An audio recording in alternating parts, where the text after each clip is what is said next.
குடியரசின் கைக்கூலிகளிடம் இருந்து புரட்சியை பாதுகாக்க இளைஞர்கள் போர் முனைக்குச் செல்லுங்கள். மணமான ஆண்கள் ஆயுதங்களை தயார் செய்யுங்கள்.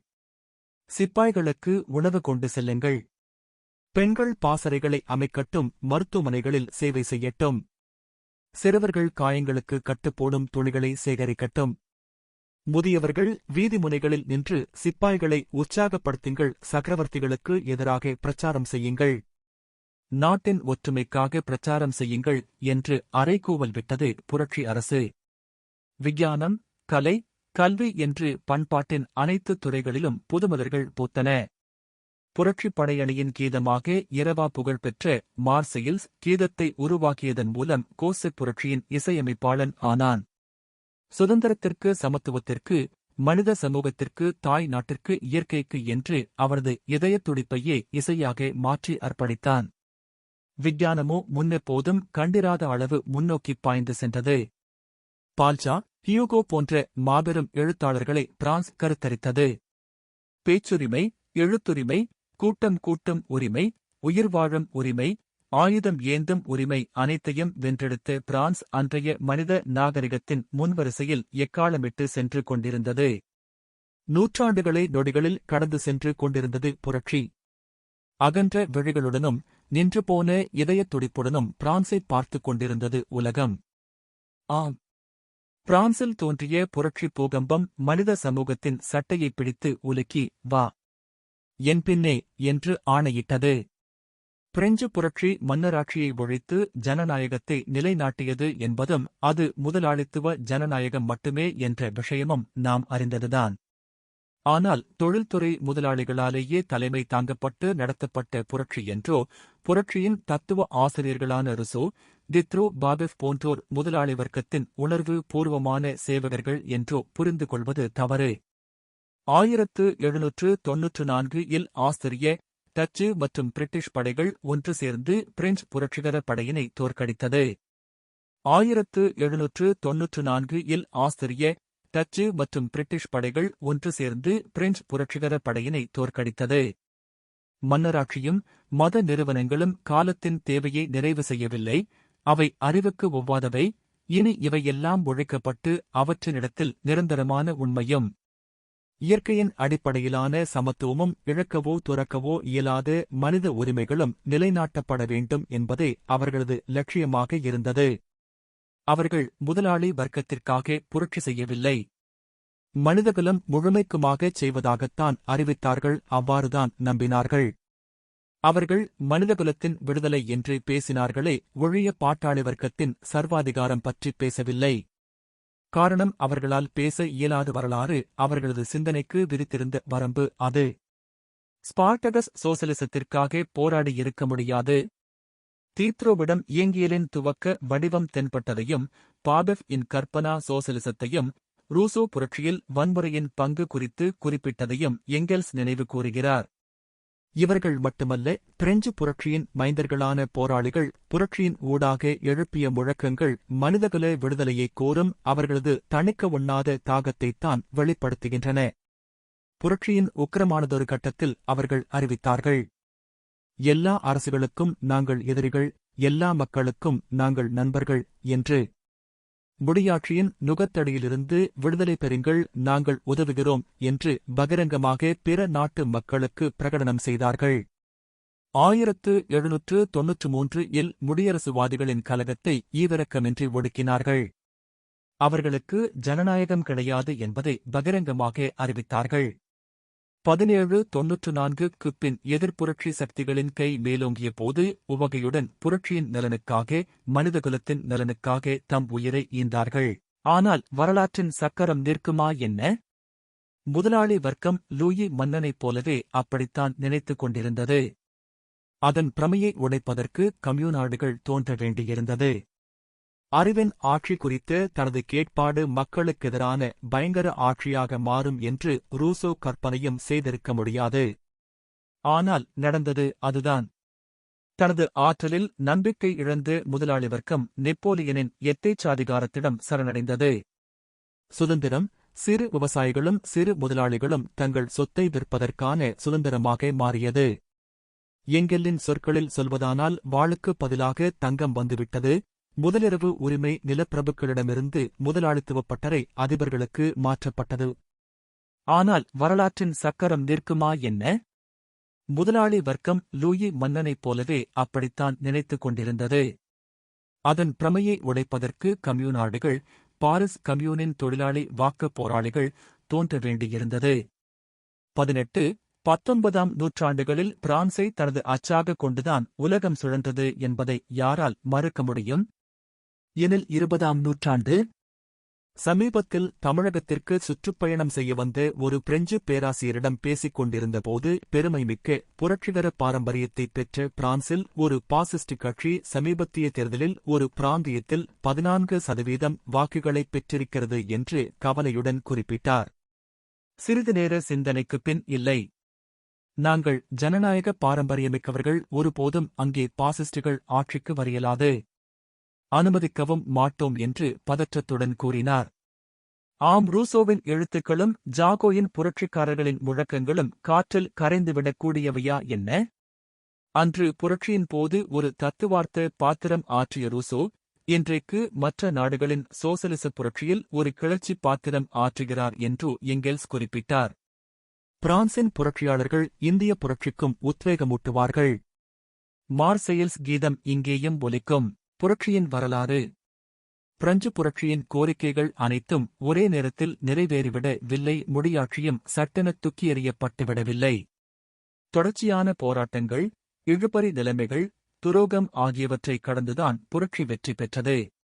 அந்நிகழ்ச்சிகளின் தொகுப்பை கீழே தருகிறோம். பாஸ்டில் தகர்ந்தது. பாஸ்டில் சிறை தகர்ப்பு. பாஸ்டில் சிறை தகர்ப்பு. மே 1789 5ஆம் தேதி பிரான்சின் தேசிய அசெம்பிளியை கட்டுகிறான் மன்னன். தேசிய அசெம்பிளியில் 3 பிரிவினர் இருந்தனர்: பிரபுக்கள், மத குருமார்கள், மக்கள். இதில் அதிக வரி செலுத்தியவர்கள் மக்கள்தான். ஆனால் ஒவ்வொரு பிரிவுக்கும் ஒரு ஓட்டு மட்டுமே இருந்ததால் மக்கள் தரப்பிலிருந்து சொல்லப்படும் கருத்து எப்போதுமே எடுபடுவதில்லை. எனவே அரசியல் நிர்ணயச் சட்டத்தை மாற்று என கோரிக்கையை முன்வைத்தனர். மன்னன் மறுத்தான். அவையை இழுத்துப் பூட்டினான்.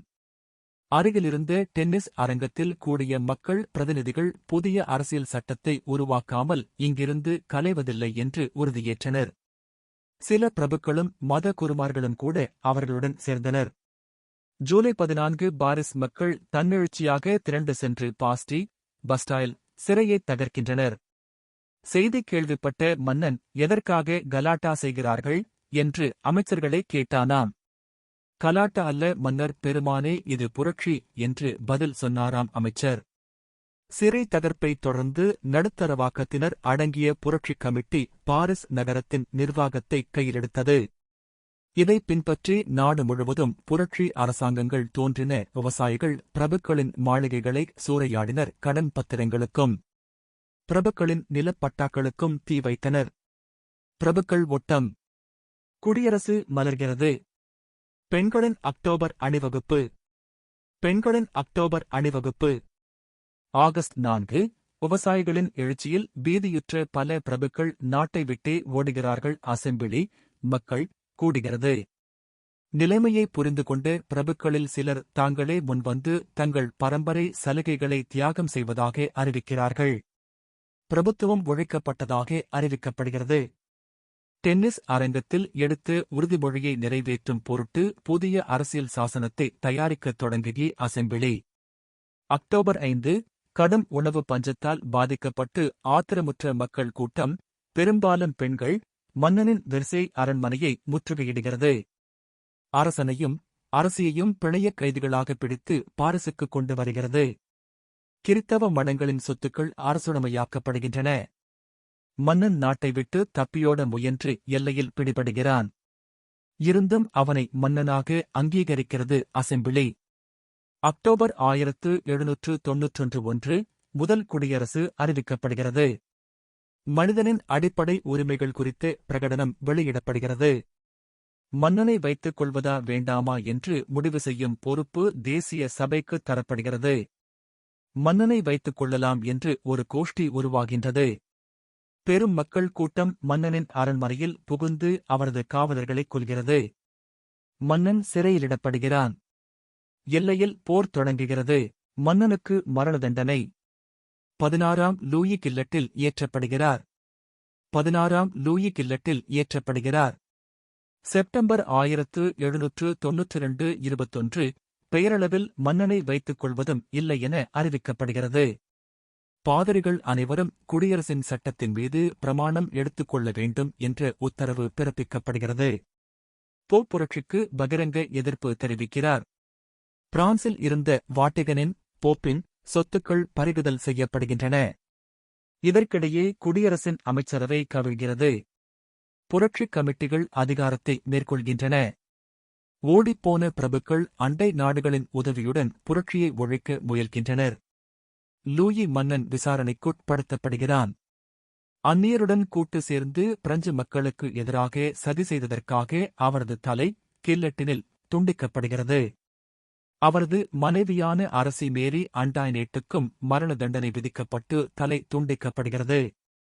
குடியரசுக்கு எதிராகவும் மன்னனுக்கு ஆதரவாகவும் செயல்பட்ட ஆயிரக்கணக்கான கைக்கூலிகள் கில்லட்டினுக்கு பலியாகின்றனர். ஜாகோபின் கழகம் 1789 துவக்கப்பட்ட புரட்சிக்குழு. இக்கழகத்தைச் சேர்ந்தவர்கள் தீவிர ஜனநாயகவாதிகள். 1791 மன்னன் தப்பியோட முயன்றதிலிருந்து இவர்களின் அரசியல் செல்வாக்கு பெறத் தொடங்கியது. 1792 அமைச்சரவை கவிழ்ந்தவுடன் இவர்கள்தான் உறுதியாக நின்று முடியரசுவாதிகளின் கலகத்தையும் அயல் நாட்டு ஆக்கிரமிப்பையும் ஒருங்கே முறியடித்தார்கள். பிரெஞ்சு புரட்சியின் மாபெரும் தலைவர்களான ரொபாஸ்பியே, மாரட், டாண்டன் ஆகியோர் இக்கழகத்தைச் சேர்ந்தவர்களே. பிரெஞ்சு புரட்சியின் முன்னோடிகள் வால்டேர் ருசோ தி டாண்டன் மாரட் ரொபாஸ்பியே. வால்டேர் 1694 முதல் 1778 வரை சோகஸ்மெலி பிரெஞ்சு எழுத்தாளர், நாடகாசிரியர். முடியாட்சியை எதிர்த்து எழுதியதற்காக சிறை சென்றவர், நாடு கடத்தப்பட்டவர். மதம் நிறுவனமாக இருப்பதையும் கத்தோலிக்க மதக் கொடுங்கோன்மையையும் சாகும் வரை எதிர்த்தார். எனவே இவரது உடலை புதைக்கக்கூட இடுகாட்டில் இடந்தர முடியாதென்று கத்தோலிக்க மடாலயம் மறுத்துவிட்டது. ரூசோ 1712 முதல் 1778 வரை சோகஸ்மெலி பிரெஞ்சு தத்துவவியலாளர். அறிவொளி இயக்கவாதி. ஆரம்பத்தில் சமமாக இருந்த மக்கள் நாகரிகம் வளர்ந்தபின் ஏற்றத்தாழ்வுகளுக்கு ஆளாயினர். இந்த ஏற்றத்தாழ்வு விவேகமான அரசு ஒன்றின் மூலம் நீக்கப்பட வேண்டும் என்பது இவரது தத்துவம். தீத்ரோ 1713 84 சோகஸ்மெலி பிரெஞ்சு பொருள்முதல்வாத தத்துவவியலாளர், எழுத்தாளர். டாண்டன் தண்டன் சோகஸ்மெலி 1787 இவர் மன்னரது ஆலோசனை கவுன்சில் உறுப்பினர். 1790 மாரட் கைது செய்யப்பட்டதை எதிர்த்து ஜாகோயின் கழகத்தில் இணைந்தார். புரட்சியின் சிறந்த ராஜதந்திரி எனப் போற்றப்படுபவர் ரோப்ஸ்பியர் சோகஸ்மெலி தனது 31 வயதிலேயே அசெம்பிளி உறுப்பினரான இவர் ரூசோவின் தத்துவத்தை பின்பற்றுபவர். ஜாகோபின் கழக முன்னோடி மாரட் சோகஸ்மெலி மனிதனும் அடிமைச் சங்கிலியும் எனும் நூலை எழுதியவர். பாரிஸ் புரட்சி கமிட்டி உறுப்பினர். மன்னனின் தலையை சிவ வேண்டும் என முதல் குரல் கொடுத்தவர். முடியாட்சியின் கைக்கூலி பெண் ஒருத்தியால் குளியலறையில் கொல்லப்பட்டார். மக்களுக்காக மடிந்த தியாகி என்பதால் ஆயிரக்கணக்கான தாய்மார்கள் தங்கள் பிள்ளைகளுக்கு இவர் பெயரைச் சூட்டினர். ஓவியம், நாடகம், கதை என்று பல வடிவங்களில் மாரட்டின் புகழ் பிரான்சில் நிலை பெற்றுவிட்டது.